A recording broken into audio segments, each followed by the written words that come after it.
এই পিম্পলগুলো তো চলে গেছে, কিন্তু তার সাথে সাথে দাগগুলোকে রেখে গেছে।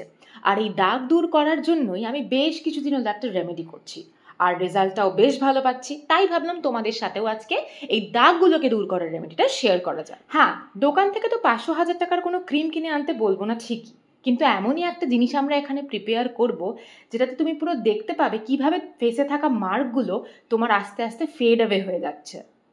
রেমেডিটা বানানোর প্রধান ইনগ্রিডিয়েন্টই হচ্ছে আলু। ভালো করে একটা মাঝারি সাইজের আলুকে ধুয়ে নেবে যাতে কোনো রকম নোংরা মাটি না লেগে থাকে। তারপর সেটার খোসা ছাড়িয়ে নিয়ে আলুটাকে আমাদের শ্রেড করতে হবে, আর তারপর ভালো করে আলুর থেকে আলুর রসটাকে আলাদা করে নেবে। আর যে আলুটা পড়ে থাকবে, মানে রস বের করে নেওয়ার পর যেটা পড়ে থাকবে সেটাকে একদম ফেলবে না, আরেকটা পাত্রে রেখে দেবে।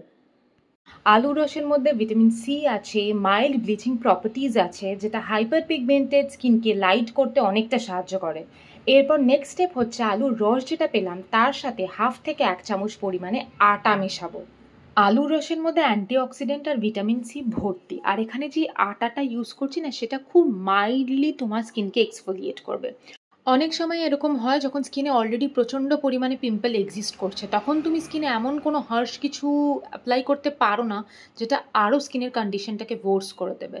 তো সেই সব ক্ষেত্রে এক্সফোলিয়েট করার জন্য আটা ইউজ করছি, যেটা তোমার স্কিন থেকে অতিরিক্ত ডার্ট, পলিউশন, ইমপিউরিটিস যেগুলো আছে সেটাকে দূরও করবে, অথচ হার্শ না। দেন 10 থেকে 12 মিনিট মতো ফেসে রাখবে। পুরোপুরি একেবারে ড্রাই হয়ে শুকিয়ে গেছে ওরকম অবস্থা অবধি আমরা যাব না। তার আগেই নর্মাল জল দিয়ে ফেসটাকে ভালো করে ধুয়ে নেব। আর এটাকে অ্যাপ্লাই করার সময় দেখো আমি সব নোজ এরিয়ায়, চিন এরিয়া, এই জায়গাগুলোতে খুব থটফুলি টাইম নিয়ে অ্যাপ্লাই করেছি। এরপর যে আলুটাকে আলাদা করে রেখে দিয়েছিলাম সেই আলুটার মধ্যে একটুখানি দুধ মেলাবো, আর দুধটার মধ্যে খুব সামান্য পরিমাণে একটু হলুদের গুঁড়ো মেশাবে। তোমরা যেমন জানো আমি কস্তুরি হলদি ইউজ করি, তো সেটাকেই মিশিয়েছি।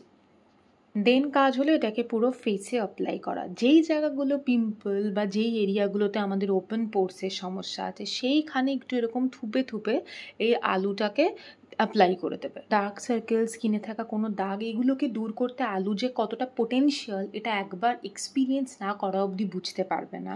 আর দুধ তোমার স্কিনটাকেও খুব সফট করছে। এটাকে ভালো করে ফেসে অ্যাপ্লাই করে দেওয়ার পর না, মানে একেবারে রেস্ট নাও, আরামসে এটাকে যতক্ষণ পারবে ফেসে রাখো, কোনো প্রবলেম নেই। মানে তোমার হাতে যত ফ্রি টাইম আছে তখন এটাকে করো, যাতে অনেকক্ষণ এটা ফেসে থাকে। তার কারণ এটা তোমার স্কিনের জন্য মানে একটা ওষুধ বলতে পারো। তারপরে এটাকে জাস্ট ফেস থেকে তুলবে, নর্মাল জল দিয়ে ধোবে, নেক্সট দিন রেজাল্টটা দেখবে। আমি সবসময় বলছি এটাকে প্রেফার্ড টাইম হচ্ছে রাত্রিবেলা করা, সো দ্যাট স্কিনটা হিল হওয়ার একটা টাইম পায় সারা রাত। তারপরে নেক্সট মর্নিংয়ে উঠে স্কিনটাকে দেখো। তো আজকের জন্য এটাই। খুব তাড়াতাড়ি আবার একটা নতুন ভিডিও নিয়ে তোমাদের সবার সাথে দেখা হচ্ছে। INTL, it's never too late. Bye for today. সবাই খুব ভালো থেকো, নিজের খেয়াল রেখো।